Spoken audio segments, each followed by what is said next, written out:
bienvenidas a la actividad. Sin mucho más, presentar a nuestros expositores del día de hoy, el magister Francisco Cafiero, Francisco Tayana y la doctora Mariana Altieri, que van a estar haciendo sus presentaciones, compartiendo sus ideas sobre esta situación de Argentina en la perspectiva del siglo XXI. Y luego los comentarios van a estar a cargo del doctor Martín Usué, que es el director del Instituto de Investigaciones.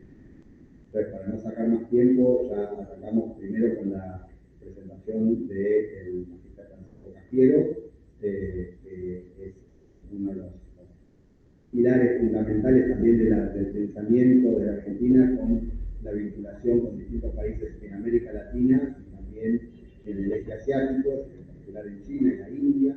Ahí está promoviendo mucho los vínculos y los estudios que tienen que ver con la economía y la política de estos estados y cómo se puede complementar con la política argentina. Así que sin más, Francisco, por favor, adelante. Bueno, muchas gracias, Nacho. Un gusto estar con Francisco Tayana, con Mariana Altieri y con Martín. Y gracias al Instituto de Gino Germán. Es mi primera vez que vengo acá, así que muy contento de poder compartir con ustedes. Lo primero, creo que la disciplina de la geopolítica va cobrando una relevancia cada vez mayor. Es una relevancia que cobra para el análisis de la política internacional, pero además también para la toma de decisiones de los estados, de las empresas. La geopolítica se mete incluso en nuestra vida cotidiana. Todos tenemos celular con un GPS adentro, ¿no? Hace 20 años atrás eso era impensado, digamos. Me acuerdo cuando me formé como licenciado en geografía, me acuerdo las clases que hacíamos de GPS, salimos con mochilas referenciadas con antenas para armar mapas, digamos. Así que creo que eso ha cambiado rotundamente y es una demostración de esta transición en la que vive. Un mundo que está en transición producto de varios factores. Por un lado, la competitividad comercial, el avance vertiginoso de la tecnología, hoy cada vez más instalada la inteligencia artificial. Tengo un cura amigo yo, los curas, si hay algo que hacen es meditar y leer mucho, digamos, ¿no? Rezar, meditar, leer mucho. Pero estamos todos de acuerdo con que la Biblia debe ser uno de los libros más leídos en el mundo, ¿no? Digamos, ¿no? Bueno, me contó que hace un mes atrás, yo lo fui a ver un día a la semana, que el domingo anterior, cuando dio misa, preparó el sermón con inteligencia artificial. Y que le hizo ciertas preguntas a la aplicación, que le imprimió un sermón que él luego corrigió y dio misa con inteligencia artificial. Digamos, son cosas de la vida cotidiana que tal vez hace unos años atrás era impensado. Y esta transición claramente tiene una punta por hegemonía, que van, los principales analistas hablan de una tensión, de una transición entre Occidente y Oriente. Y toda transición genera movimientos, genera desestabilizaciones, genera tensiones. Y yo tuviese que describir, hacer el ejercicio de describir el contexto subjetivo, por supuesto, pero el contexto del mundo de ellos, hablaría del mundo de las tres I. El mundo incierto, el mundo inseguro y del mundo inestable. Incierto porque claramente no hay un solo poder hegemónico con la capacidad de ordenar estas tensiones, estas dificultades, esta competencia comercial por recursos, por ocupar espacios de poder, por tener cada vez más recursos para su explotación. Incierto además también porque no hay una sola hegemonía con la suficiente capacidad política, económica, financiera, militar, productiva, tecnológica, económica. Un mundo cada vez más fragmentado en ese ejercicio del poder. Es un mundo absolutamente inseguro. Según la Universidad Autónoma de Barcelona, que todos los años publica un informe que se llama La Alerta, arroja que hasta el 2023 se registraban, según ese informe, 33 conflictos armados interestatales e intraestatales en distintas regiones del mundo. que además también ese informe desglosa, según sus diversas categorías de análisis, que hay aproximadamente 99 tensiones que no llegan a ser conflictos armados, pero son tensiones en sí, con consecuencias absolutamente internacionalizadas, especialmente en la gente y en el comercio.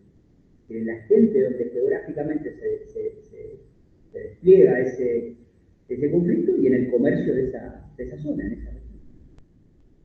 Y eso conlleva al desplazamiento forzado de personas.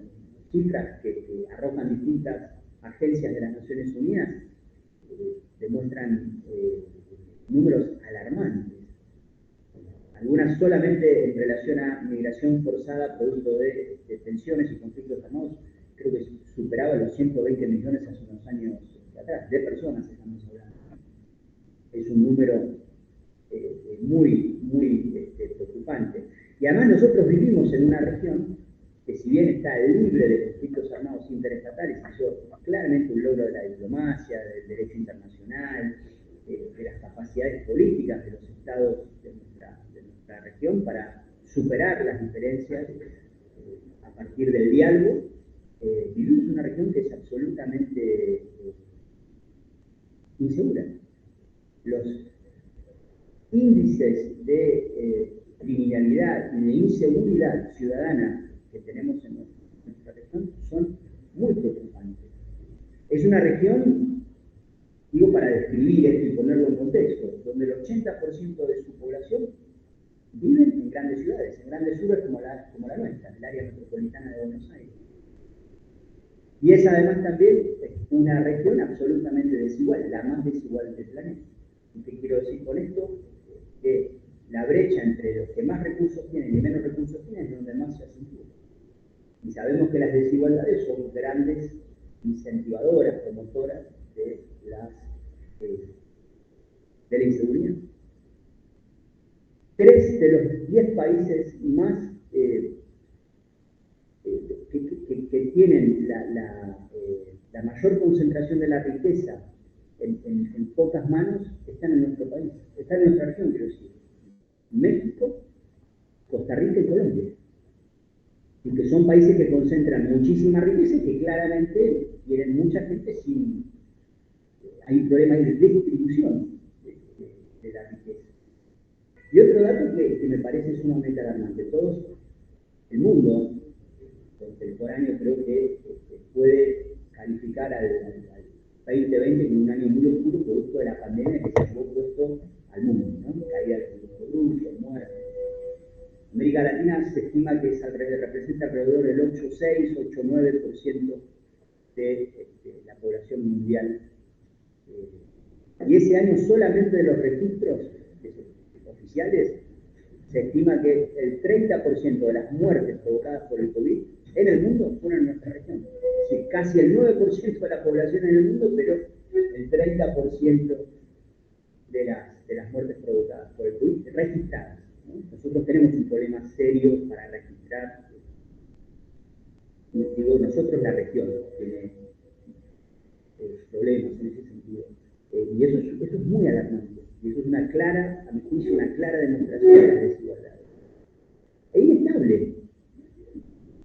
Hay un claro debilitamiento del multilateralismo. Crecen las medidas proteccionistas.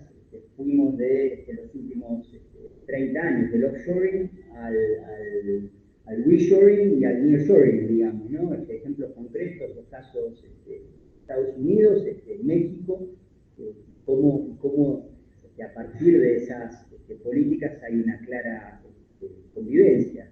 Inestable producto de lo que mencionaba antes, ¿no? Las migraciones forzadas. Algunos datos demuestran que, por ejemplo, producto del conflicto en Siria, más de 1 millón de sirios migraron a Alemania. Y producto del conflicto entre Rusia y Ucrania, en ese mismo país recibieron en los últimos 2 años a más de 1 millón de ucranianos y ucranianas. Esa llegada masiva de migraciones forzadas claramente van a impactar en la vida cotidiana, social, cultural, religiosa de Alemania, y así pasan en muchos otros países, muy especialmente en la Unión Europea. Nuestro país en este contexto tiene varias características que son muy interesantes. La octava superficie más grande del mundo, es un país con una condición bicontinental. Nuestro país tiene mucho a favor para potenciar sus propias capacidades y definir en este contexto de mundo inseguro, inestable, definir políticas claras que tengan que ver con el interés nacional y el beneficio para nuestro pueblo. Creo que nuestro principal aliado, Brasil, hay mucho más por hacer. Digamos, corramos no de la coyuntura del gobierno, digamos, ¿no? Pero hay mucho por hacer. Yo les doy un ejemplo con el papá fui secretario de Asuntos Internacionales para la Defensa durante el mandato de Jorge Tayana, el papá de Francisco, en el Ministerio de Defensa. La política de defensa es absolutamente complementaria con la política exterior. Y si había algo que hacíamos era trabajar con ejes estratégicos para y con la región. Un ejemplo muy concreto para pendientes, por ejemplo, que tenemos con Brasil. Con Brasil hay medidas de confianza mutua que nuestro país viene sosteniendo a lo largo de estos años a través de los ejercicios militares. De hecho, ahora el Congreso está por aprobar una nueva ley para habilitar a las Fuerzas Armadas a hacer ejercicios con distintos países del mundo. Que dicho sea de paso, prácticamente el gobierno actual copió el texto que nosotros dejamos como anteproyecto para este nuevo periodo. Solo que agregaron dos ejercicios que claramente a nuestro juicio no tienen nada que ver con las misiones y funciones de las Fuerzas Armadas. Pero vamos a lo concreto, con Brasil.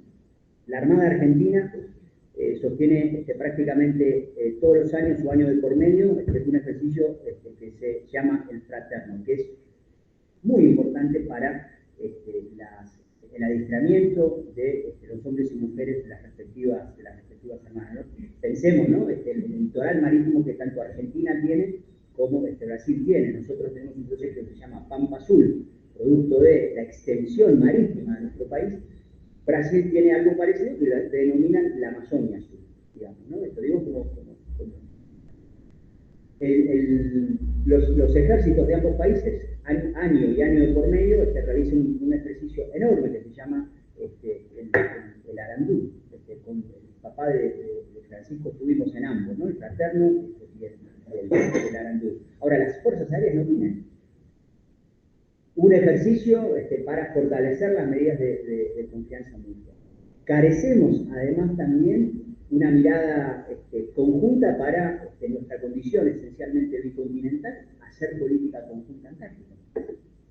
Hay 5 países en el mundo con proyección natural geográfica hacia la Antártida: Argentina, Chile, Sudáfrica, Australia y Nueva Zelanda. Argentina y Chile son los 2 países que mayor proyección natural geográfica tienen hacia la Antártida. Y la Argentina, primer país que mantiene una política antártica desde 1904 y presencia en la Antártida desde 1904, un país con mayor despliegue de bases en la Antártida, 7 permanentes, 6 temporales. Hay una asociación estratégica vacía para trabajar con Brasil, donde la Argentina tiene muchas capacidades, visto además también la magnitud que en otros campos Brasil tiene de ventaja sobre la Argentina. Y otra materia pendiente para trabajar con Brasil: constituir estratégicamente un Estado Mayor conjunto binacional que pueda ir planificando a lo largo del tiempo muchas de estas acciones de confianza mutua y que además también contribuyen a la estabilidad en la región. Es decir, en este contexto la Argentina tiene mucho que hacer. Por supuesto que ciertas actitudes para ideologizar la relación bilateral es muy perjudicial para la Argentina y para la región.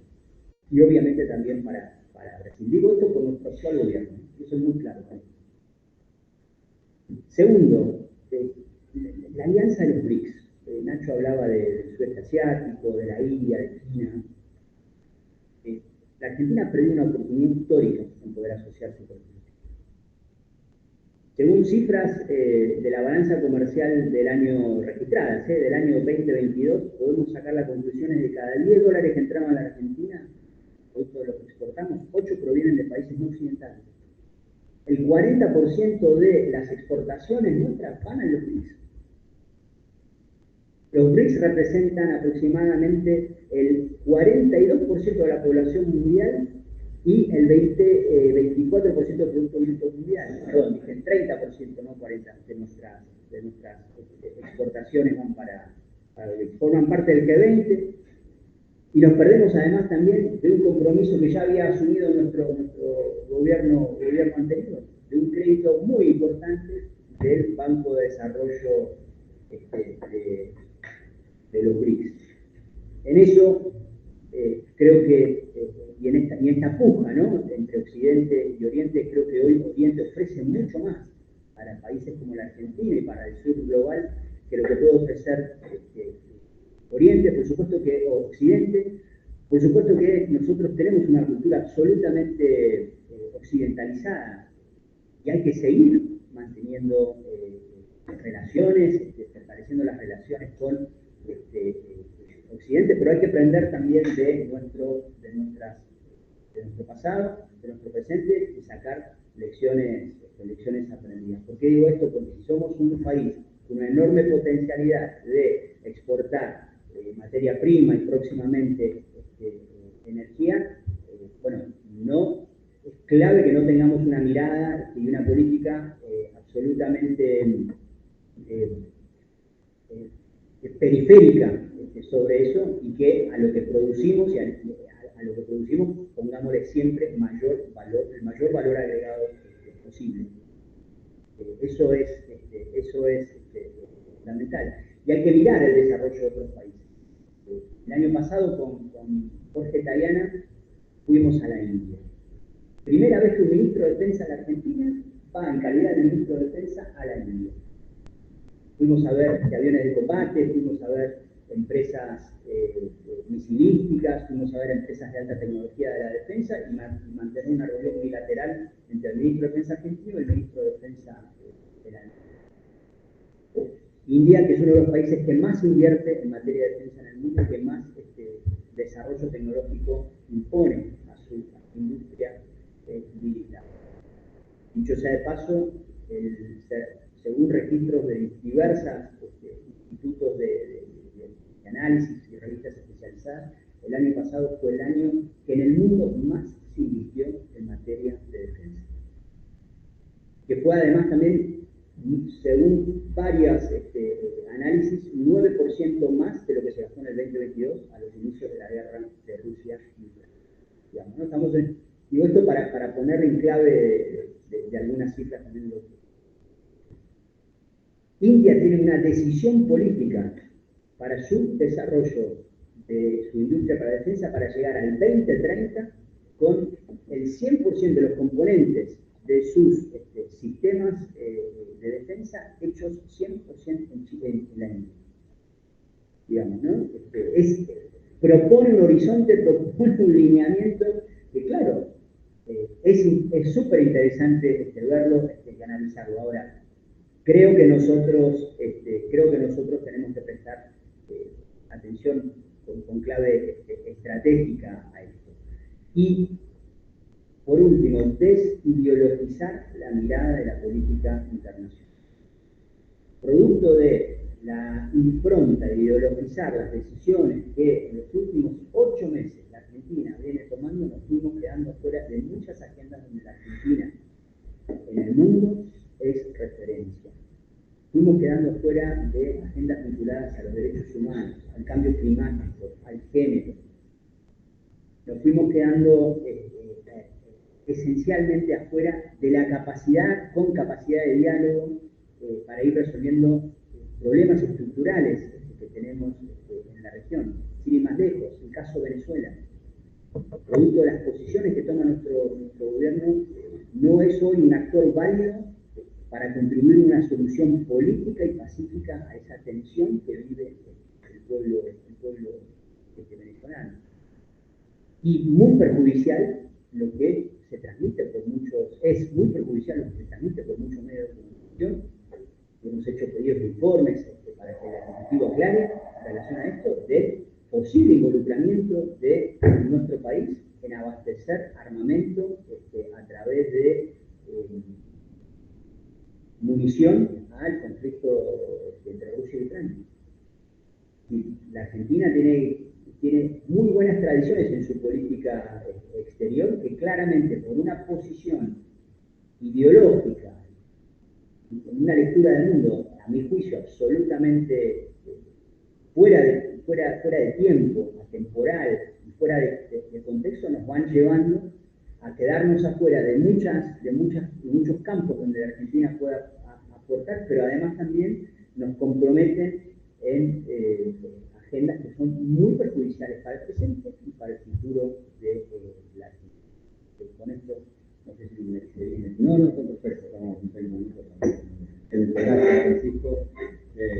Bueno, vamos a abrir a otro Francisco Tayana, que también es, como decíamos, profesor de economía en la Universidad Nacional de Quilmes, ha trabajado, ha hecho su formación tanto en Reino Unido, como su primera maestría, y en China su segunda, así que cruza de alguna manera esta brecha Occidente-Oriente, ¿no? Con un Atlántico Norte y un Pacífico, espacios geopolíticos centrales para entender, ¿no? El mundo actual. Así que, Francisco, adelante, gracias por estar acá. Bueno, tenés 20 minutos para... Bueno, muchísimas gracias, Ignacio, muchísimas gracias a mis colegas, muchísimas gracias a todos los que están aquí, siguiéndonos virtualmente, muchísimas gracias al Germani por la invitación y por este panel. Yo voy a arrancar con una tesis bastante controversial, que es la siguiente. Yo personalmente soy muy optimista del futuro de este país. Con esto no quiero desmerecer la profundidad de la crisis actual que estamos atravesando, pero sí me parece que es una cuestión de coyuntura. Y yo fundamentalmente soy optimista del futuro de este país, pues yo pienso que para mediados del siglo XXI este país va a seguir existiendo. Lo cual no es una cosa que me anima a decir necesariamente de muchos países alrededor del mundo y muchos países bastante centrales alrededor del mundo. ¿Por qué? Porque Argentina, más allá de muchos problemas que tiene, algunos problemas que se han ido agudizando en los últimos años, Argentina fundamentalmente no enfrenta ningún problema existencial. No hay un problema que enfrente hoy la Argentina que lleve a la desaparición de la misma. Y en eso tenemos algunas ventajas muy sustanciales. En primer lugar, somos un país con una buena demografía. Tenemos la mejor demografía de cualquier país del G20. Tenemos gente joven. Yo soy millennial, varios de mis colegas acá también, varios de mis colegas generación X, casi toda la gente que conozco de nuestras generaciones tiene hermanos y hermanas. Necesitamos gente para producir más gente, para producir más cosas. Y nosotros tenemos gente joven. Argentina, si bien se ha ido envejeciendo la población en los últimos años, no vamos a enfrentar un problema serio en los siguientes 30. Este país produce alimentos. Y tiene una de las tierras más fértiles del mundo, bastante menos dependiente de fertilizantes que otras producciones agrícolas alrededor del mundo. Lo cual es importante, porque la comida es algo que la gente que tiene que consumir todos los días, a diferencia de los iPhones. Somos un país productor de energía, tenemos petróleo no convencional, tenemos gas no convencional. Somos de los pocos países del mundo que podría explotar a gran escala energía eólica y energía solar. Y cuando digo pocos, quiero decir 8. Tenemos minerales, tenemos litio, probablemente tengamos bastante cobre.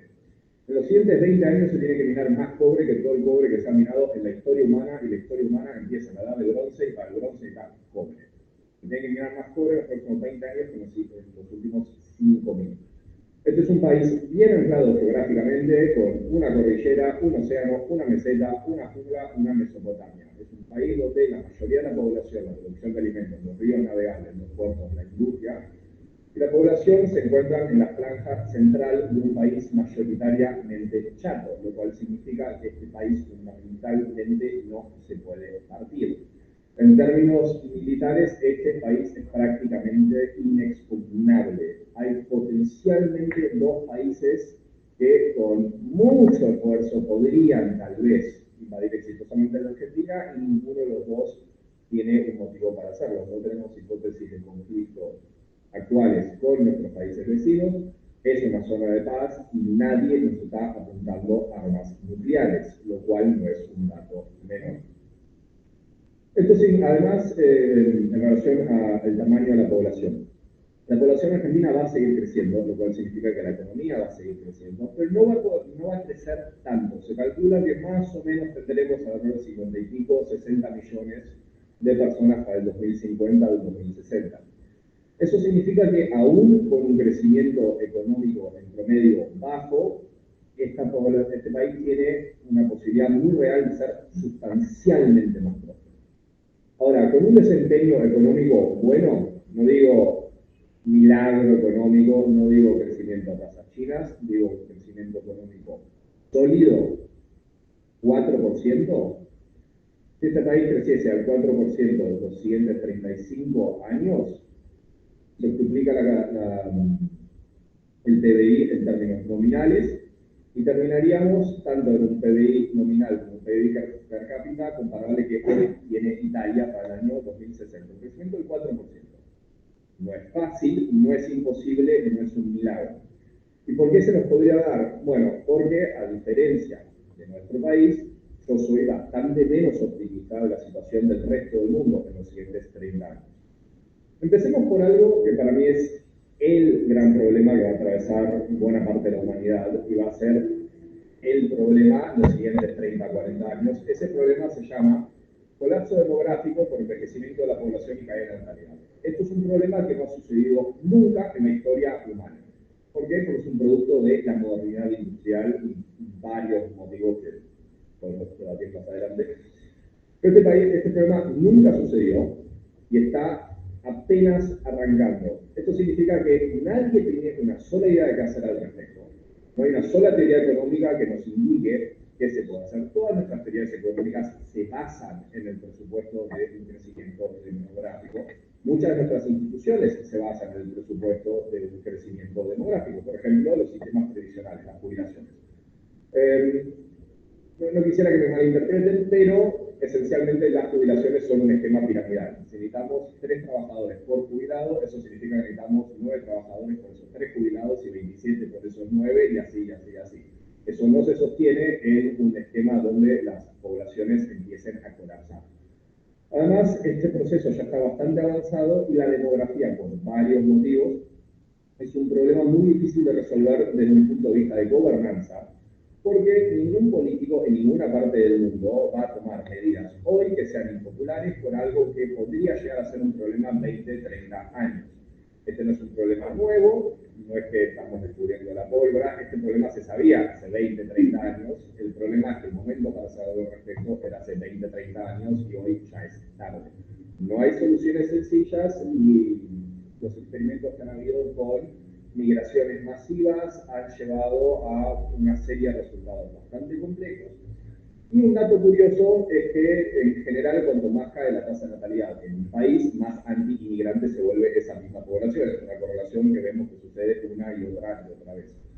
En esto hay muchos países que lo están atravesando, por nombrar algunos: Japón, China, Rusia, Ucrania, Alemania, Italia, España, Suiza, Austria, Canadá, pero el peor caso por lejos es Corea del Sur. Si pensamos que la tasa de reemplazo son 2.1 niños por mujer, en Corea del Sur están por debajo del 7.1, lo cual significa que para el año 2100, si siguiesen a este ritmo, por cada 100 personas que hoy habitan Corea del Sur, van a haber 4 en el año 2100.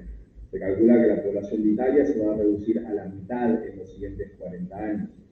Y nuevamente, no hay una sola teoría respecto a qué se puede hacer para mantener una sociedad de una manera funcional en ese ámbito. Además, si pensamos que en una sociedad que está en proceso de envejecimiento por colapso de la natalidad, la presión sobre, digamos, la población económicamente activa es cada vez mayor porque le tenés que exprimir cada vez más a cada vez menos gente para mantener a cada vez más gente que no trabaja, lo cual te lleva también a una aceleración de la expulsión de la mano de obra que uno tiene. Entonces entramos en un ciclo que se va retroalimentando y hasta ahora no veo una donde hay muchas expectativas respecto a la inteligencia artificial y la automatización. Nada asegura que eso se pueda desplegar en los tiempos necesarios para evitar esto. Nada asegura que el crecimiento y el desarrollo de la inteligencia artificial continúa al mismo ritmo. Se calcula que para el año que viene o el siguiente se van a haber agotado la cantidad de datos existentes en el mundo para entrenar inteligencias artificiales. Y la otra pregunta respecto a la automatización es quién invertiría miles de millones de dólares en economías donde van a haber cada vez menos gente, entonces el PBI va a colapsar significativamente durante 30 años. Un tema muy complejo que atraviesan muchas sociedades, a diferencia de nuestro país. Sumemos la serie de problemas geopolíticos existentes en el mundo. Vemos la guerra en Ucrania, vemos una situación muy compleja en Medio Oriente que tiene capacidad de expandirse a una guerra regional. Vemos la situación en las Coreas, que no tiene un buen pronóstico de resolución. A todo esto, a diferencia de Corea del Sur, hay un país que no tiene problema de envejecimiento de la población, se llama Corea del Norte, que se calcula que va a tener más gente joven en 20 años y por ende más soldados, cuando la mayoría de la población de Corea del Sur va a pasar a tener más de 60 años. Tenemos una hipótesis de conflicto fuerte en Taiwán, una hipótesis de conflicto fuerte en los mares del sur de China. El calentamiento global no le va a hacer ninguna clase de favor a Medio Oriente ni a África. África tiene un problema contrario de explosión demográfica que es desestabilizador, pero por otros motivos. En el caso de África también, esta población es mantenida por una fuerte expansión de su frontera agrícola en suelos que tienen unas capacidades subóptimas y son profundamente dependientes de los fertilizantes. En esto hay que ser claro, la agricultura moderna es un producto industrial. Y si llegase a suceder algo con las cadenas globales de valor y los suministros de esos fertilizantes, el panorama para África es oscuro. ¿Y por qué podría pasar esto? Bueno, porque fundamentalmente, que ahí es donde se estructura el mundo globalizado como lo conocemos, fue fundamentalmente un producto de la respuesta estadounidense en la Guerra Fría. Al ver un bloque socialista que tenía la potencialidad de dominar Eurasia, Estados Unidos lo que hizo es un cordón sanitario de países aliados alrededor del mundo, asegurando la libre navegabilidad de los océanos para que todos esos países pudiesen comerciar. Eso llevó a lo que en muchos aspectos, y en prácticamente cualquier parámetro cuantitativo, fue la época dorada de la humanidad, en términos de bienestar, en términos de salud, en términos de avances tecnológicos. Y la realidad es que progresivamente Estados Unidos se está mostrando cada vez menos dispuesto y cada vez menos capaz de patrullar todos los océanos del mundo todo el tiempo. Y si removemos ese factor, las posibilidades de llevar adelante una economía globalizada se pone cada vez más en cuestión, sobre todo porque probablemente llevaríamos a un mundo multipolar, prefiero utilizar el término mundo y no orden multipolar, porque no me queda claro que el mundo multipolar sea ordenado, que rápidamente va a llevar a una situación mucho más compleja alrededor del mundo, pero no necesariamente para nuestro país, porque ahí nuevamente yo creo que en un mundo más complejo, en un sistema global más caótico y más dinámico, creo que las ventajas comparativas de Argentina van a pasar a valorarse de otra manera. Y en un mundo en crisis, y en crisis cada vez más progresivas, creo que ahí también hay que resaltar una de nuestras características subjetivas muy importantes, que es si algo sabe hacer la República Argentina es administrar situaciones de crisis.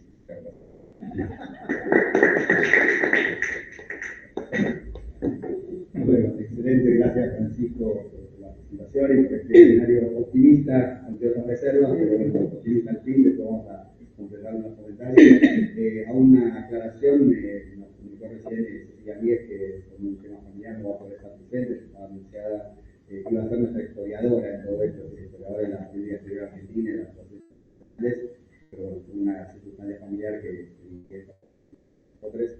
Entonces, eso sí lo quería comunicar. Y sí pasamos ahora a la última de nuestras ponentes en este conversatorio, que es Mariana Tejeri, la doctora Mariana Tejeri, doctora de Ciencias Sociales, especialista en lo que tiene que ver con la geopolítica, pero en especial foco en su tesis con el Atlántico Sur y las Islas Malvinas. Así que vamos a contar un poco también, luego de haber estado recorriendo el mundo, también hecho un estudio in situ de varios lugares del mundo, un poco cómo se ve esta geopolítica argentina en el siglo XX. Muchas gracias, Nacho, muchas gracias a mis colegas, a los que nos están escuchando y acompañando, y sobre todo también a mi oficina Germánica por traer estos temas de discusión para acá. porque realmente necesitamos, ¿qué es lo que necesitamos en este mundo de aceleración, de TikTok, donde uno tiene que leer un texto y dice, tiene 20 páginas, no lo querés leer vos, querés que lean tus estudiantes, es encontrar espacios de encuentro, debate, escuchar cosas nuevas y no ser lo que decimos, porque uno va pensando y empieza a reafirmar lo que pensás, ese análisis que encontraste que parece que te cierra, y es importante encontrarse con otros, pensar juntos para tratar de dilucidar eso que planteaba Ignacio al principio, que es, bueno, ¿qué queremos que se viene en el mundo del siglo XXI?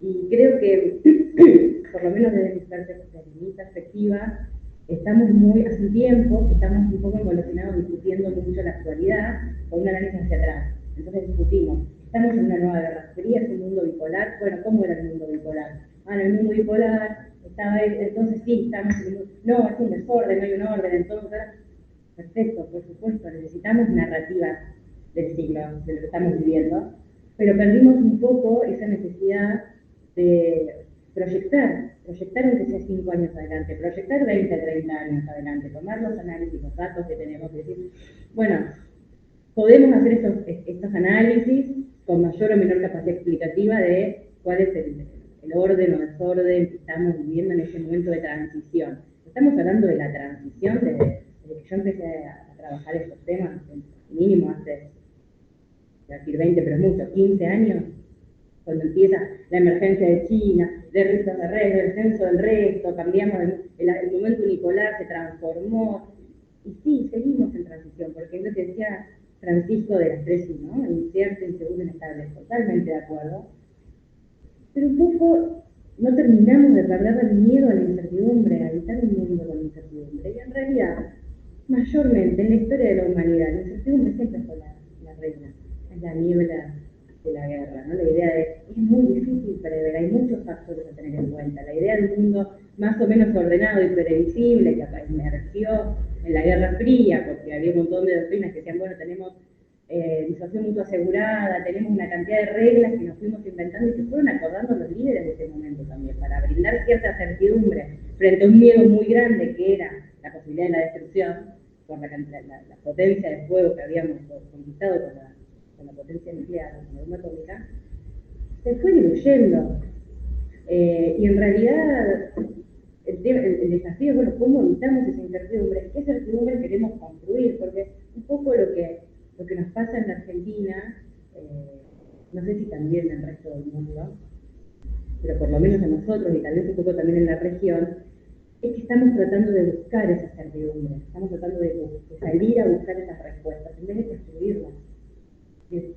Sí, por supuesto, hay grandes poderes, hay potencias globales, hay otros actores del sistema internacional que tienen capacidad de ir generando normas, reglas, etc. Pero nosotros tenemos que poder entendernos a nosotros mismos también con qué capacidad tenemos de influir en esas normas, reglas, etc., desde donde podamos, y que lo hemos intentado. Argentina en su historia ha tenido una gran capacidad diplomática y de visualización de cuál era el rol que quería ocupar y emitir propuestas, ¿no? La idea del movimiento de países no alineados, la participación ahí, la idea de la tercera posición, la idea de la construcción de la UNASUR, etcétera, etcétera. Pero por momentos eso vuelve a entrar en crisis, como que entra en crisis permanentemente, y estamos queriendo construir algo al mismo tiempo volviendo a discutir y a dónde tenemos que alinearnos, y a dónde tenemos que estar, y cuáles son las mejores alianzas, y el tema es, bueno, ¿desde dónde? Yo creo que el desafío de pensar la geopolítica del siglo XXI es poder definir desde dónde estamos pensando, desde dónde nos pensamos nosotros mismos, ¿no? La geopolítica está de moda además, entonces de repente, bueno, todo es un poco geopolítica, y tiene muchas definiciones históricamente, si lo pensamos desde la lógica más de lo que consulta, la disciplina, la teoría, etcétera, está muy asociada a la disputa de poder, a una lógica de las academias militares, a pensar la estrategia y a pensar la proyección de poder, muy desde el realismo también, de la teoría de las relaciones internacionales. Vos buscas cualquier definición de geopolítica más clásica y es cómo utilizamos la geografía, cómo las divisiones geográficas impactan en las disputas de poder. Y está bien, eso es así también. Pero también para pensar en el siglo XXI y desde nuestros países hay otra forma de comprender cuando pensamos la geopolítica, que es la relación de un pueblo, de una comunidad políticamente organizada hoy, en la forma estatal que tenemos hoy en el Estado moderno, con el territorio que habita, con ese entorno que es dinámica y relacional con ese entorno y dinámica y relacional con las otras comunidades políticamente organizadas que están en ese mismo entorno. Porque el pensamiento geopolítico nunca es en sí, nunca es algo estático, es siempre relacional, como yo me relaciono con ese entorno, cómo están relacionando los otros y qué hacemos ahí con ese espacio. Y uno puede pensar eso en términos de proyección de poder, pero también lo puede pensar hacia adentro. La geopolítica argentina, cómo se pensó la nación argentina desde sus pueblos, desde sus productores, desde sus empresarios, desde sus políticos, desde los académicos, respecto del territorio que ocupamos. ¿Cómo nos pensamos? ¿Como vinculados al mar, como una península, como decía Storni, que escribe los intereses argentinos en el mar y defiende la idea de que somos una nación marítima y tenemos que invertir en el mar para desarrollarnos? ¿O nos pensamos desde, como decía Uriameri, desde lo continental, desde la vinculación con la región, desde Latinoamérica? ¿Es contradictorio? Están planteadas originalmente, es contradictorio, tenemos que ser o latinoamericanos o pensar la integración con Chile, con los países limítrofes o marítimos, y pensar que la Argentina se salva desde el mar, la Argentina construye su desarrollo solamente marítimamente y nos conectamos directamente con Occidente, somos la París perdida en el sur del mundo, y no entendemos muy bien qué hacemos en Latinoamérica, somos del sur global. ¿Qué significa decir que somos del sur global? El sur global es un concepto político, no geográfico, no tiene que ver con el sur real. El atlántico sur hasta también, porque depende cómo nosotros... Ahora, ¿para qué nos sirven construir estas categorías? ¿Qué significa pensarnos desde ese lugar?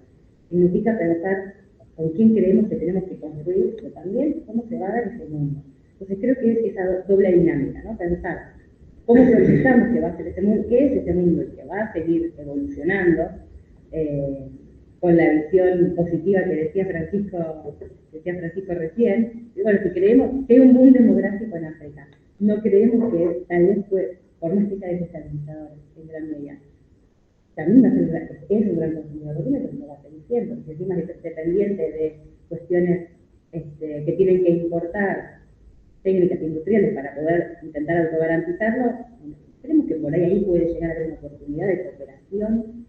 Las tenemos en la mesa, estamos analizando cómo evaluamos esto y cómo, vuelvo, para no olvidarme, cómo nos vinculamos con nuestro propio territorio. Si nos pensamos dentro de América del Sur, implica pensarse en América del Sur. Si al mismo tiempo pensamos que el mundo que se viene es un mundo de estados aislados o es un mundo de bloques regionales. Y hay incentivos, hay posicionamientos, hay incentivos para pensar que sí, que hay una tendencia a la vuelta a la regionalización de la política, ya frente al desorden global de incertidumbre, volver a recrear órdenes regionales que traten de garantizar normas, seguridades, etcétera, y además porque el primer lugar de inestabilidad que te afecta como un Estado es el regional, con las fronteras. Por eso cuando Francisco decía, bueno, Argentina es inexpugnable, es el sueño de cualquier geopolítólogo para gobernarla. Una de las ventajas de la bendita geografía de la que hablan los politólogos norteamericanos, porque Estados Unidos puede elegirse como potencia global cuando no pudo hacer ninguna gran poder que viniera de Eurasia, y es una de las grandes dificultades que tiene que afrontar hoy China cuando quiere empezar a transformarse en un gran poder que tenga una propia esfera de influencia, es que no tiene, es muy segura, tiene prácticamente problemas de frontera. Entonces necesita invertir grandes recursos en la defensa de esas fronteras y puede invertirlos en otras cosas. El invertirlos en otras cosas los invierte en su desarrollo marítimo, y el poder marítimo naval tiene una dualidad mucho más grande que otro tipo de inversiones en materia de defensa, porque vos desde el poder naval te podés tanto proyectar poder a tierra desde una lógica más de coercitiva o de diplomacia naval, pero también lo utilizas para proteger el comercio, y al mismo tiempo te puedes replegar fácilmente a tu lugar seguro. Hoy la mayor amenaza geopolítica que tiene Estados Unidos en sus fronteras es el Caribe, la desestabilización de Centroamérica, México, o sea, es una cuestión demográfica. Y podríamos hablar de las corrientes migraciones y cómo se transforma el mismo pueblo que habita hoy, y no solamente en Estados Unidos. Entonces, si Argentina tiene esa bendición, pero ¿cómo nos vinculamos con eso? Hay dos en la escuela latinoamericana, muy por arriba, de cómo entendemos la geopolítica latinoamericana, sobre todo el cono sur, porque hay una gran diferencia con dónde termina Norteamérica, el río, etcétera, pero el cono sur, de Sudamérica, con esta idea de es una lógica centrípeta o centrífuga, ¿no? Y con la cordillera de los Andes en el medio, se da esa dinámica de, bueno, lo andino, lo que está vinculado al Pacífico, lo que está vinculado al Atlántico, con poca conexión entre sí, pensando modelos, esquemas de integración económica diferenciados, cómo nos vinculamos con el mundo de manera diferenciada, y cada intento de conectar eso no es imposible, pero es más trabajoso, ¿no? La idea de Chile y Argentina como dos hermanos que están recostados en el otro, pero están de espaldas, y cuesta mucho vincular esa. Y hay una pequeña lógica geográfica ahí, pero también hay una lógica de cómo desarrollaste la vinculación con ese otro país, con tu propio territorio, y pensar el territorio, y pensar que en esta vinculación de los pueblos con los territorios que habitan, la geografía, como dicen los clásicos, condiciona, marca el telón de fondo del desarrollo de la humanidad. La humanidad transforma, y al transformar crea el Canal de Panamá, crea nuevas rutas marítimas, transforma, crea distintas formas de relacionarse con el espacio, por eso primero era solo la tierra, después también fue el mar, y lo fluvial, después fue el aire, después fue el espacio, ahora es el subespacio, el microespacio, etcétera, el ciberespacio. Entonces, en esa transformación, es también la transformación de qué tiene el territorio en el que habito que yo pueda transformar en función de mi desarrollo, que yo pueda utilizar. ¿Cómo me vinculo con eso? Me vinculo en términos de desarrollo, me vinculo en términos extractivistas. Nosotros tenemos una relación extractivista con nuestros propios recursos, o estamos pensando en una lógica más integral.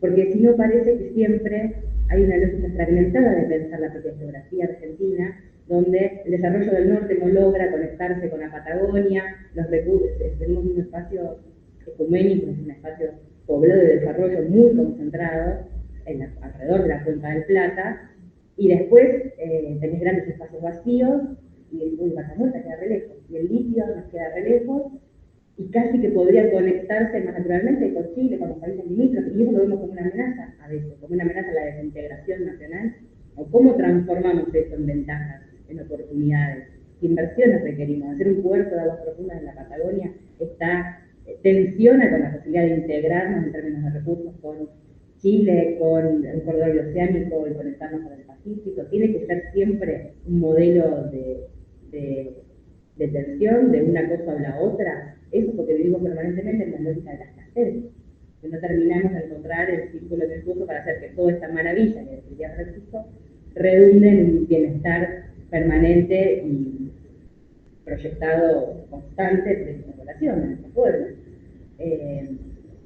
Entonces, eso por un lado, cómo nos miramos a nosotros mismos, cómo nos vinculamos, cómo evaluamos qué obras necesitamos, qué infraestructura necesitamos para desarrollarnos, es como miramos al mundo. Se viene hablando hace un montón del cambio del eje desde el Atlántico al Pacífico, primero era el mar de la China, después el Pacífico, ahora es el Indo-Pacífico, y en realidad es una vuelta a Eurasia, al gran continente, la isla mundial donde se ha desarrollado las grandes civilizaciones, la historia de la humanidad, etc. Y en esa vuelta uno puede volver a pensar en términos de los análisis del siglo XIX, del siglo XX, bueno, ¿cómo leemos el mundo? Cuando se empiezan a hacer las primeras lecturas globales de las internacionales, de la geopolítica, tenés un mapamundi en el cual en el hemisferio norte una concentración mayoritaria de tierra muy interconectada a lo largo de la historia, incluso con Estados Unidos, mucho más cercana en ese intercambio que el sur, que es un hemisferio eminentemente marítimo. Y cómo incorporamos eso en nuestro cálculo. Nosotros somos de esa perdida, neutral, lejana, eso nos protege de la proyección de los misiles balísticos intercontinentales, eso nos aleja de zonas de conflictos, y cómo usamos esa nuestra país. Eso nos encarece a veces la huella de carbono para exportar determinadas cosas, y también, Argentina queda lejos para el turismo internacional, queda lejos para ir a un congreso, una feria comercial. Cómo transformamos y con quién nos vinculamos también es un necesitamos. diplomacia? ¿Cómo la incorporamos en el cálculo geopolítico? Porque a veces parece que no, con la tecnología no están así, no, ahora con los datos no están así. ¿Y cómo podemos empezar a incorporar las que creemos que pueden ser las tensiones futuras? Y incorporo simplemente una pequeña lectura al respecto del Atlántico Sur para no extenderme demasiado. Hay un montón de trabajos que hablan desde hace un tiempo de el Atlántico Sur como un remanso estratégico, porque es una zona donde hay tranquilidad, donde no se están manifestando grandes tensiones, que además Sudamérica es una zona de paz, etc. Bien, cierto. Eso no quiere decir que no haya un montón de movimientos alrededor del Atlántico Sur, movimientos que además no se plasman en documentos oficiales, en las estrategias de defensa de los países, en Global Trends, en tendencias globales, que están hablando obviamente de donde están pasando cosas, que es el Asia Pacífico. Pero eso no quiere decir que no vaya a volver a tener una relevancia que puede llegar a ser muy importante en un escenario de mediano plazo. Básicamente por dos motivos. Primero, por los recursos que ya están ahí, que ya están en el término estratégico de los grandes poderes, sobre todo hícolas, pero también en los carboníferos, tenemos el metálico con el fondo submarino, etc. Y en segundo lugar, pues Antártida, toda la eventual disputa que puede o no verse por la explotación de los recursos vivos, marinos, minerales, bioprotección que hay en la Antártida. Nosotros somos la puerta de entrada a la Antártida. Nosotros somos la península sudamericana. La única parte terrestre que está evidentemente cerca en términos del mar, si quieren pensar de poder brindar las posibilidades de entonces, todos los movimientos que se empiezan a hacer, todas las tensiones que empiezan a aparecer, ¿por qué hay tanta preocupación de repente de nuestros ahora reasegurados aliados occidentales respecto de qué hace o no hace otro tipo de potencias, por ejemplo China o incluso India o Rusia vinculada al Atlántico Sur, o si invierten o no en un puerto en Tierra del Fuego, en Río Grande, porque ellos están empezando nosotros podríamos pensar, tener una intuición de que están empezando a proyectar que les interesa tener capacidades de despliegue rápido en esa zona eventualmente. Y eso trae la puerta de nuestra casa. Entonces, si nosotros evaluamos que el Atlántico Sur puede convertirse en un Shatterberg, en un futuro, en una futura zona de quiebre del status quo global, tenemos que empezar a proyectar qué vamos a hacer con eso. Nos vamos a aliar con unos, con otros, vamos a desarrollar capacidades autónomas para tener un posicionamiento. ¿Cuál sería ese posicionamiento? ¿Qué capacidades tendríamos que generar? Son cosas que no se pueden generar de un día para el otro. Y después está lo otro, que es, hay un gran estudio respecto del descongelamiento del Ártico, que se va a descongelar el Ártico, que se va a descongelar el Ártico, que se cambian las rutas marítimas, y esto transformaría el Ártico bastante inminentemente en un punto de quiebre, es decir, en un espacio donde lo que acontece en ese espacio no solamente impacta en el balance de poder de ese espacio, sino en el resto del globo, como pasa hoy en el Pacífico. Ahora, si se descongela el Ártico y eso se transforma, ahí va a haber una reafirmación de la importancia de la dinámica del hemisferio norte sobre el hemisferio sur. Y eso cómo nos deja parados a nosotros en esas nuevas rutas, cómo nos vinculamos con eso. Y después, por último, ¿con qué queremos dar esa respuesta? ¿Queremos estar solos? ¿Con qué aliados? ¿Creemos de verdad que no necesitamos una alianza regional más allá de la lógica ideológica respecto de los gobernantes? ¿Creemos de verdad que no necesitamos pararnos de América del Sur para poder resolver este tipo de cuestiones? Y si se da en serio una confrontación cada vez más aguda en un mundo que además de ser multipolar o de múltiples espacios y regionalizado, empieza a convertirse cada vez más en una disputa que tensiona alianzas y posicionamientos, creemos que tiene que ser la Argentina, y si creemos que podemos hacer nosotros, tendríamos que, aunque sea, tratar de conversar con los socios regionales qué tipo de posicionamientos son inteligentes. Y si creemos que es la autonomía, la tercera posición, definir en función de nuestros intereses, ¿qué capacidades tenemos que generar para poder efectivamente definir según nuestros intereses? Así que esas creo que son las, bueno, más preguntas que respuestas.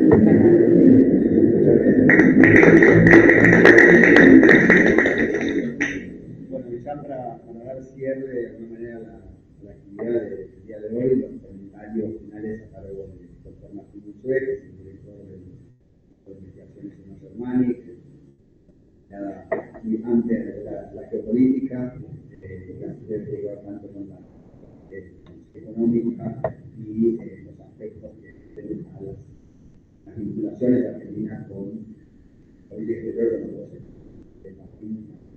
con los finales. Bueno, gracias Ignacio.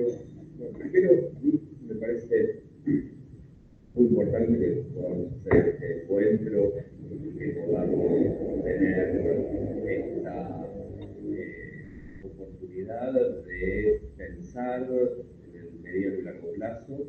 Es algo fundamental y nosotros estamos en una coyuntura muy particular en Argentina en este momento y esta coyuntura nos está obligando a un fuerte presente constante porque las novedades son cotidianas y de impacto significativo, pero hay que recuperar una perspectiva temporal que permita pensar, imaginar, planificar en el mediano y largo plazo. Así que, en ese sentido, agradezco las tres intervenciones. Me parece que las tres, cada una en lo suyo, aportan elementos significativos para que nos vayamos pensando y para que se vaya discutiendo una agenda de mediano y largo plazo. La verdad que escuchando las tres intervenciones me surgieron una enorme cantidad de comentarios. No los voy a poder plantear todos, solo voy a hacer referencia a algunas cuestiones que me parecen son las más significativas. Empezando por la exposición de Francisco Cafiero, a quien tengo aquí al lado.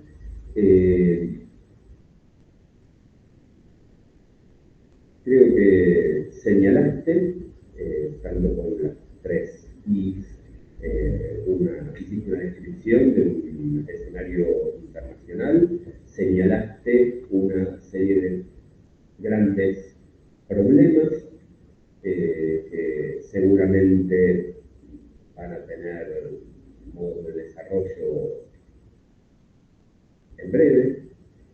Me refiero a la cuestión del desplazamiento, de la migración forzada, la cuestión de la paz mundial, que es un tema sin duda muy preocupante. Creo que lo que está sucediendo en Ucrania y en el conflicto Rusia-Ucrania hoy puede tener derivas insospechadas. Lo mismo lo que está sucediendo en Medio Oriente.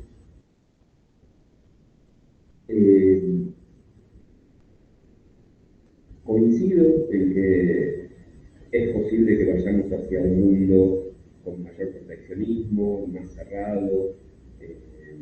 Esto se está discutiendo claramente en la campaña presidencial de Estados Unidos. Lo vimos ayer a Trump, que se movilizó directamente hasta la frontera a dar una conferencia al lado del muro que contribuyó a construir, y poniendo el acento en la cuestión geopolítica, en la cuestión migratoria, en el vínculo con México y con América Latina en general, poniendo en el centro de la campaña electoral y como uno de los principales argumentos en la campaña electoral. Esto sucede en paralelo con una nueva caravana de migrantes que provienen de diversos países de América Central y que está corriendo México, y que esperan llegar a la frontera y que esperan poder entrar a los Estados Unidos. Y estos espectáculos tremendos que vemos en la frontera entre México y Latinoamérica, como los que vemos en el mar Mediterráneo, que son producto de un mundo cada vez más desigual, de un mundo donde las oportunidades están cerradas para una parte importante de los países y que llevan a migraciones forzadas, que son migraciones forzadas por la expulsión económica que se produce, la falta de posibilidades de inserción laboral, de acceso a bienes básicos, a condiciones básicas de vida. Esto genera, evidentemente, en los países centrales toda una serie de reacciones, como bien referiste, migrantes, en algunos casos alimentando movimientos de extrema derecha, xenófobos, racistas, militaristas. Y ahí me parece que hay muchas cosas para preguntarse. Una primera es qué quedó del mito de Occidente, del mito de los derechos humanos, de la Declaración Universal de los Derechos del Hombre y del Ciudadano, de la Revolución Francesa, ¿no? ¿Qué queda en esos campos de refugiados, en esas políticas antimigratorias, en esa represión a la llegada de poblaciones que son las poblaciones miserables, ¿no? Expulsadas y en muchos casos no es que eligen ir a vivir a Europa o a Estados Unidos, sino que no pueden continuar viviendo en sus lugares de origen. Y van a vivir a esos países en condiciones que siguen siendo degradantes, marginales, precarizadas, ilegales y perseguidas. Bueno, ni hablar de los campos de refugiados en Francia, por los acuerdos con el Reino Unido para evitar que atraviesen el Canal de la Mancha. ¿Qué es lo que queda de el relato de la civilización occidental en todo esto? Y ahí hay otra cosa también que me parece importante destacar y que estuvo presente en las dos presentaciones la pregunta de la relación de la Argentina, de nuestros países con Occidente, que es una pregunta que se ha reactualizado fuertemente últimamente. De hecho, buena parte de los discursos del actual gobierno vuelven a una vieja retórica de el alineamiento con nuestro lugar de pertenencia, con ese Occidente, que es un Occidente que produce estas desigualdades, que produce estas violaciones de los derechos humanos básicos. La pregunta ahí es: ¿cómo es esta relación nuestra con Occidente? Yo recuerdo, y realmente la verdad es que me vuelve mucho el análisis de los discursos de los años 60, particularmente del gobierno de Onganía, ¿no? Un gobierno inscrito en el escenario de la Guerra Fría, de la doctrina de seguridad nacional, de la denuncia a la subversión comunista. ¿Sí? Seguro que hay mucho del discurso actual que va surgiendo que se parece a ese discurso de los años 60, que obviamente no es solo de acá, ¿no? También lo vimos a Trump en esta semana la denuncia de que Kamala Harris es comunista, ¿no? Y que la Convención Demócrata es una convención de comunistas. Pues, escribe y es incluso un argumento de campaña. Me parece que así como en los años 60, con la dictadura de Onganía, se intenta recuperar nuestra adscripción al Occidente, nuestra pertenencia al Occidente, como también lo hace la dictadura del 76 en adelante, claramente, frente a las influencias que nos estaban desviando. Ahí hay una cuestión significativa, que es que para los países occidentales y para la mayor parte de los países de la literatura de los países occidentales, América Latina no es Occidente. América Latina es otra cosa. Recordamos el viejo libro de Alain Fouquier que decía extremo Occidente. ¿Sí? Ahí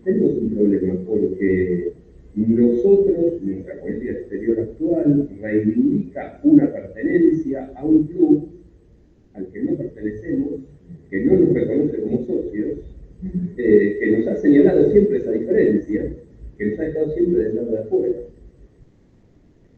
Y del lado de afuera quiere decir del otro lado del río Bravo. Quiere decir del lado de esas hordas bárbaras y salvajes que vienen a invadirnos y que son el eje de la campaña electoral en Estados Unidos.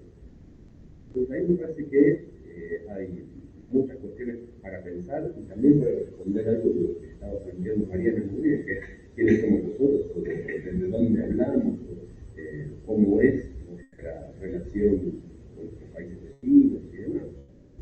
Más allá de coyunturas y de los claros desajustes en los tiempos electorales, porque cuando gobierna Bolsonaro en Brasil, acá hay otro gobierno, cuando llega el bolsonarismo en Argentina, en Brasil cambia el gobierno, y eso evidentemente hay ciertos destiempos, pero está claro que debemos decir algunas certezas de acá a 50 años. Bueno, una certeza es que Brasil va a seguir estando al lado nuestro, que Chile va a seguir estando al lado nuestro, que vamos a seguir estando, no sé, a 10.000 kilómetros de Estados Unidos, a 12.000 kilómetros de Europa. Esos son datos objetivos, son certezas. Ahora, esta adscripción a Occidente tiene que ver con otra cuestión que me parece relevante y que me lleva a plantear algunas dudas en relación al planteo de Francisco Javier. Me encanta mismo compartirlo.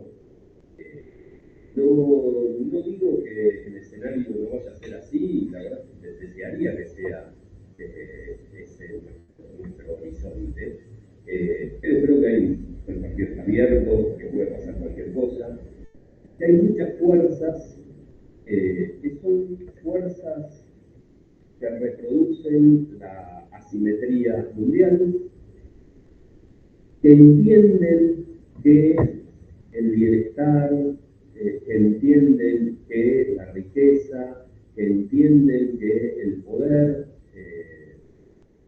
en los países del norte depende de la subordinación de los países periféricos para ir a,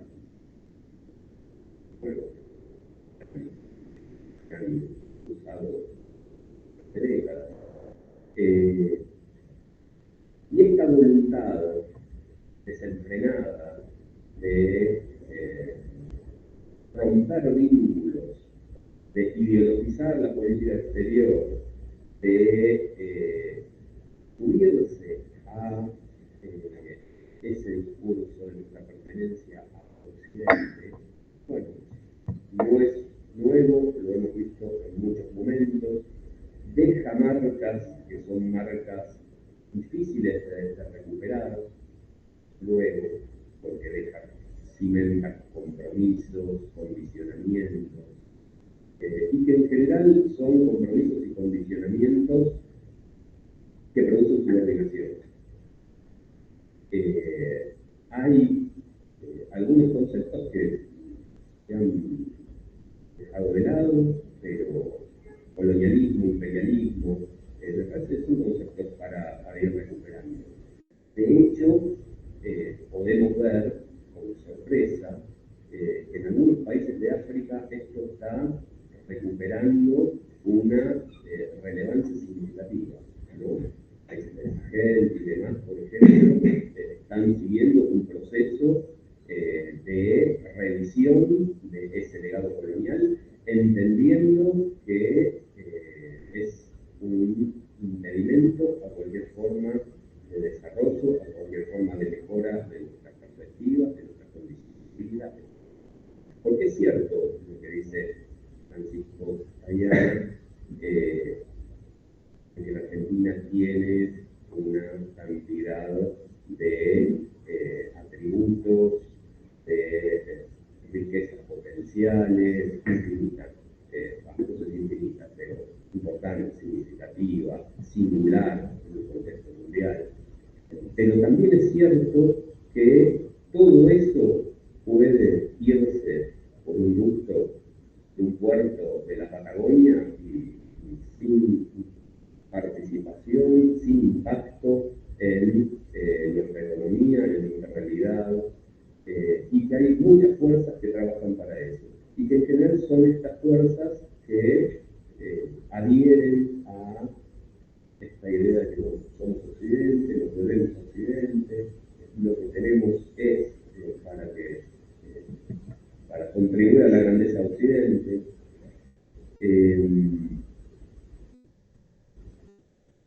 Cuando escuchaba tu presentación, inmediatamente la frase de Eduardo Duhalde, y está condenada al éxito.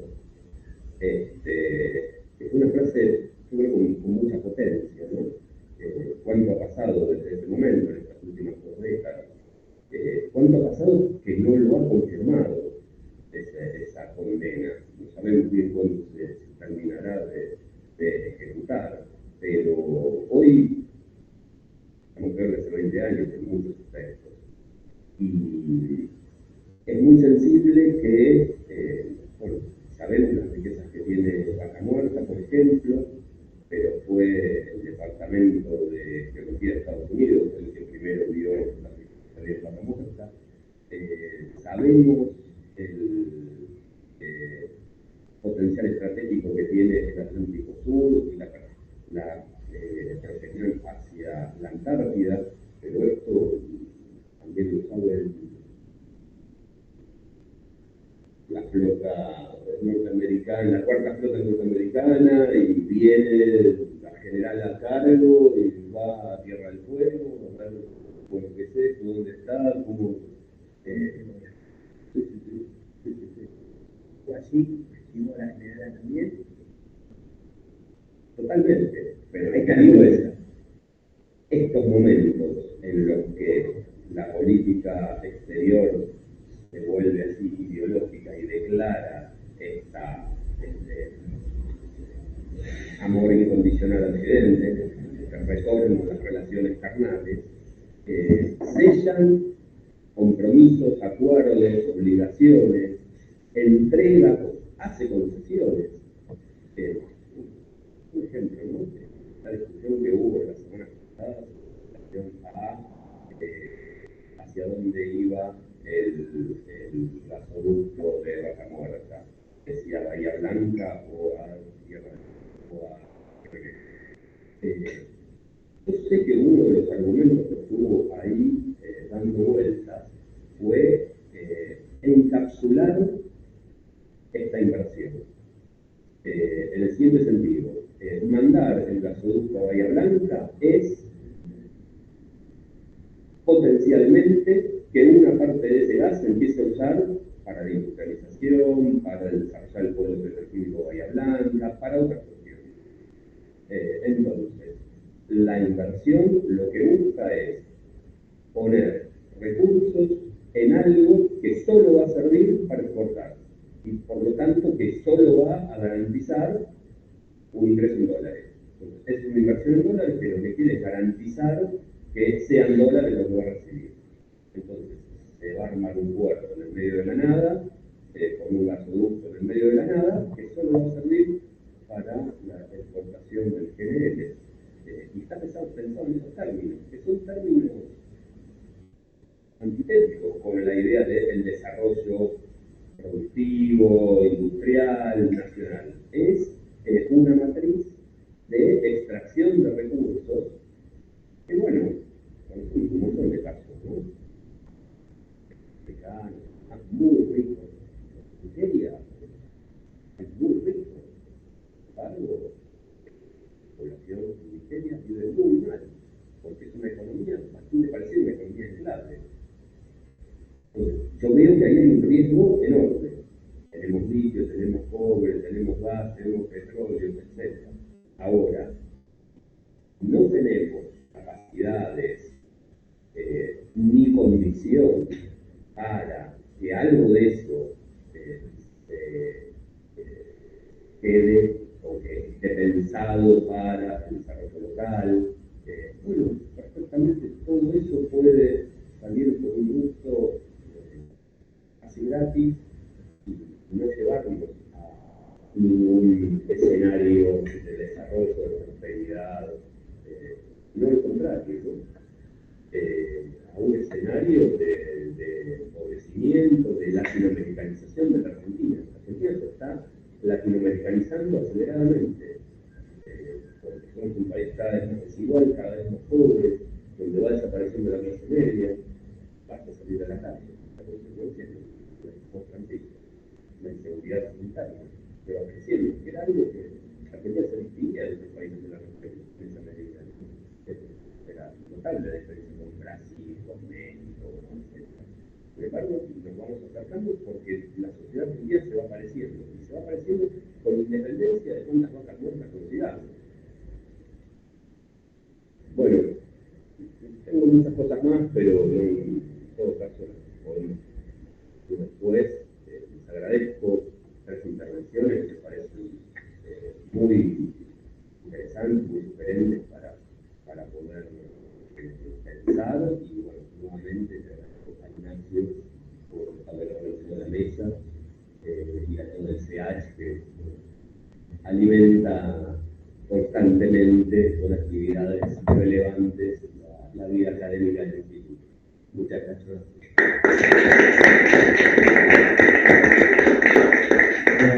Ya para darle cierre, agradeciendo también a Martín y a las 3 instituciones de Francisco Pieri, reiterando las disculpas de Cecilia Míguez, que por tema personal familiar no pudo estar presente hoy. Ya le dijimos que lo bueno es que esto también la revancha, así que va a haber, quedamos con muchas inquietudes, con muchos pensamientos, vamos a seguir desarrollando, así que va a haber futuras mesas de este tipo, vamos a contar con más participaciones.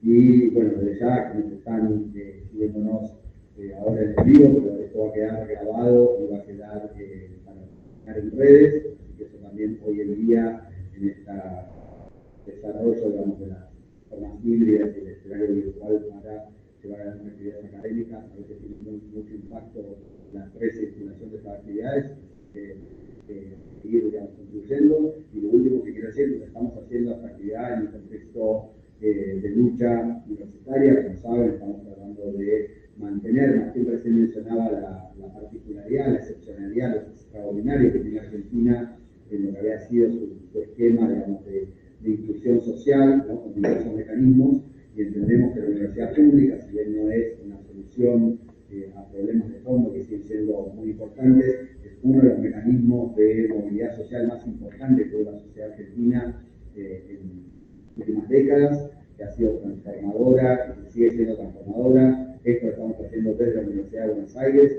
pero sabemos que no es la única universidad que contribuye a transformar la realidad argentina, es decir, lo han hecho todas las universidades nacionales en todas las distintas provincias, y también, digamos, un impacto muy fuerte, sobre todo acá tenemos docentes de la Universidad de Quilmes, Universidad Nacional de Lanús, Universidad de Ezeiza, yo también como docente en Alojamiento, Martín en La Plata, es decir, tiene un impacto muy fuerte, una transformación muy fuerte de la realidad social de nuestro país. Entonces, seguir, digamos, promoviendo estos espacios de diálogo, de debate, de pensamiento crítico desde las universidades nacionales. Muchas gracias y seguiremos entonces con más eventos